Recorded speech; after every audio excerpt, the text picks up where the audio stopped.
मैंने अपनी तरफ से सॉरी भी बोला और मेरे सॉरी कहने का उद्देश्य इतना ही था कि जो हंगामा है वो शांत हो जाए। मुझे कुछ धमकी भी आई जो कि मैंने अपने जो फेसबुक पे है, कुछ लोगों ने कहा कि देवी तुम सुधर जाओ, नहीं तो गांधी जी जहां पहुंच गए हैं तुम वहीं पहुंच जाओगी।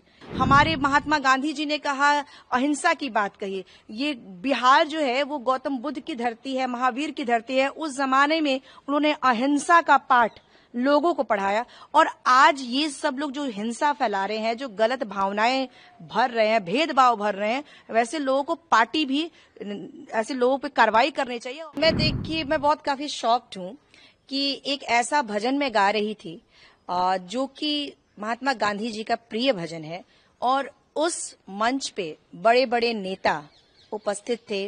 माननीय अश्विनी चौबे जी जो इस प्रोग्राम के ऑर्गेनाइजर थे, साथ ही साथ CP Thakur ji, deputy CM Vijay Kumar Sinha ji, Sanjay Paswan ji, Shahnawaz Hussain साहब जैसे लोग वहां उपस्थित थे और कुछ लोगों ने हल्ला किया। उस टाइम तो हमें पता नहीं था कि कौन लोग हैं, लेकिन अभी पता चल गया है कि कौन लोग थे। वो एक हिंदू पुत्र संगठन है, उसके अध्यक्ष हैं नागेश सम्राट। तो इन लोगों का ग्रुप था ये हिंदू पुत्र संगठन। इन लोगों ने ही शोर मचाना शुरू किया जब ये लाइन आई कि ईश्वर अल्लाह तेरो नाम।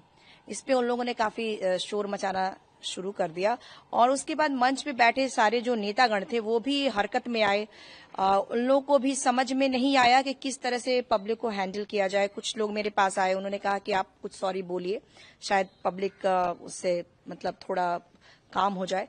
और मुझे भी लगा कि जिस तरह से पब्लिक उग्र हो रही थी, मुझे इस बात का भय लगा कि अब ऐसा ना हो कि इस प्रोग्राम में तोड़फोड़ शुरू हो जाए या मारपीट हो जाए। इसलिए और अश्विनी चौबे जी ने मुझे एक सम्मान के लिए वहां बुलाया था, अटल विशिष्ट सम्मान, जो कि मैंने जस्ट उस भजन गाने से पहले वो मुझे डिप्टी सीएम साहब ने मुझे दिया था।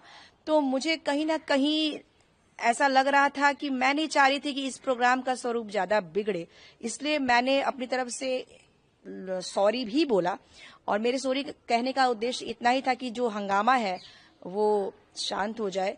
लेकिन मैं अभी इस बात को, जो मैंने सारी बातें देखी, उसमें मुझे लगता है कि जो इतने बड़े दिग्गज नेता गण वहां उपस्थित थे, उनकी उपस्थिति में इस तरह की हरकत कुछ लोगों ने की है, तो इस पे कड़ी से कड़ी कार्रवाई करनी चाहिए कि ये कैसे हो सकता है कि ये भजन जिसको महात्मा गांधी जी ने पास किया हो, ऐसा भजन जो हर पॉलिटिकल प्रोग्रामों में लोग इसको गाते हैं, सुने जाते हैं, उस पे कुछ लोग आपत्ति करें तो उस पे जो है कड़ी से कड़ी कार्रवाई करनी चाहिए।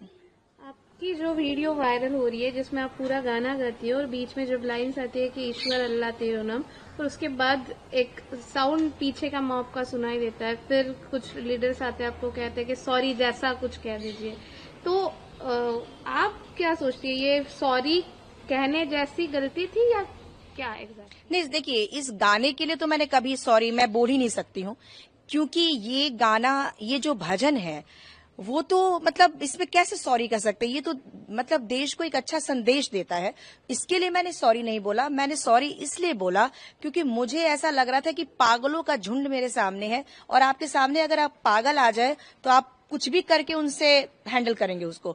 और मुझे भी क्योंकि वहां पे इतने बुजुर्ग लोग थे, बहुत सारे मतलब उम्र दराज लोग थे, वो मेरे पास आए और उन लोगों ने कहा कि शायद सॉरी बोलिए। उनका भी उद्देश्य यही था कि सॉरी बोलने से शायद माहौल को मतलब थोड़ा ठंडा पड़ जाए, और इस नाते मैंने सॉरी बोला था। और उस दिन की घटना के बाद ऐसे कुछ है कि आपको कुछ उसका इम्पैक्ट देखने मिला आपके करियर पे या ऐसे कुछ? देखिए, कुछ लोगों ने मतलब मैं बताऊं कि मुझे कुछ धमकी भी आई जो कि मैंने अपने जो फेसबुक पे है, कुछ लोगों ने कहा कि देवी तुम सुधर जाओ, नहीं तो गांधी जी जहां पहुंच गए हैं तुम वहीं पहुंच जाओगी। इस तरह की बातों को सुनने को मुझे मिल रहा है, तो ये मेरे लिए काफी दुखद है। और मैं चाहूंगी कि जो हमारे देश के जो बड़े नेता हैं उनको मतलब ये पूरे देश के लिए शर्मनाक बात है कि एक गायिका जो कि अच्छा गाना गा रही है और इस कृत्य से एक महिला का भी आप लोग असम्मान कर रहे हैं। और साथ ही साथ महात्मा गांधी जी की आप बेइज्जती कर रहे हैं। अटल बिहारी वाजपेयी जी, जिन्होंने सभी समुदाय के लोगों के साथ वो मिल के चले हैं, उनके साथ उनका भी अपमान है। उनके जन्म दिवस पे इस तरह की ओछी हरकत होना, ये अपने आप में बहुत ही शर्मनाक है। एक आखिरी सवाल कि आपको सॉरी कहने बोला और अभी भी आप कह रहे हैं कि आपको सोशल मीडिया पे थ्रेड्स या कुछ जैसे आपके करियर पे इम्पैक्ट, तो अभी आपकी आगे क्या भूमिका रहेगी आपका, ऐसा कुछ? देखिए, मैं संगीत में हूँ और मैं अपनी संगीत की यात्रा जो है वो तो मेरी कायम रहेगी, लेकिन इस तरह की घटनाओं से ऐसा लगता है कि देश जो है वो गलत दिशा में जा रहा है। और जो लोग इस देश को प्रतिनिधि कर रहे हैं, उन लोगों का फर्ज बनता है कि ऐसे लोगों को, मतलब जैसे पार्टियों में भी उस प्रोग्राम में, उस आयोजन में इस तरह के लोगों को, जब आपने, जो लोग आए होंगे हिंदू संगठन वाले, तो वैसे लोगों को पार्टी को भी दूर करना चाहिए ना, क्योंकि ये सारे लोग जो है वो देश में बुरी भावनाएं पैदा कर रहे हैं ना, यंगस्टर्स को भी बिगाड़ रहे हैं, भटका रहे हैं। हमारे महात्मा गांधी जी ने कहा, अहिंसा की बात कही। ये बिहार जो है वो गौतम बुद्ध की धरती है, महावीर की धरती है। उस जमाने में उन्होंने अहिंसा का पाठ लोगों को पढ़ाया, और आज ये सब लोग जो हिंसा फैला रहे हैं, जो गलत भावनाएं भर रहे हैं, भेदभाव भर रहे हैं, वैसे लोगों को पार्टी भी ऐसे लोगों पे कार्रवाई करनी चाहिए। और उन लोग, अगर पार्टी में वो लोग जुड़ने की कोशिश करते हैं ऐसे लोग, तो उनको पार्टी से निकाल देना चाहिए। आपने जो प्रोग्राम था वो बिहार में हुआ है, अब बिहार की बेटी है, अटल जी ने पहला अपना इलेक्शन बिहार से जीता हुआ है, तो अब बिहार वासियों को क्या कहना चाहिए इस प्रकार के प्रोग्राम, या बिहार की जनता को क्या कहना चाहिए? देखिए, मैं बिहार वासियों को, सबसे पहले तो बहुत सारे लोग मेरे सपोर्ट में आए हैं, वो नेतागण हैं, बहुत सारे जो कला प्रेमी है, कलाकार भी बहुत सारे मेरे पक्ष में आए, बहुत सारी जनता मेरे पक्ष में आई।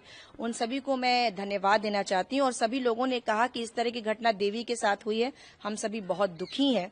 हाँ, लेकिन मैं बस इतना ही कहना चाहती हूँ कि देखिए, कुछ जो चंद लोग हैं, उन लोगों की हरकत की वजह से ये हम लोगों को शर्मनाक स्थिति बनी है, तो उन लोगों का डेफिनेटली कड़ी से कड़ी उन पे कार्रवाई करनी चाहिए।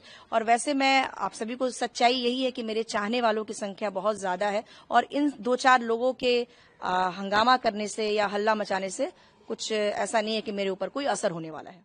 अगर आप ये वीडियो YouTube पर देख रहे हैं तो हमारे चैनल को सब्सक्राइब करें और बेल आइकन को दबाना ना भूलें। अगर आप Facebook पर ये वीडियो देख रहे हैं तो हमारे पेज को लाइक करें।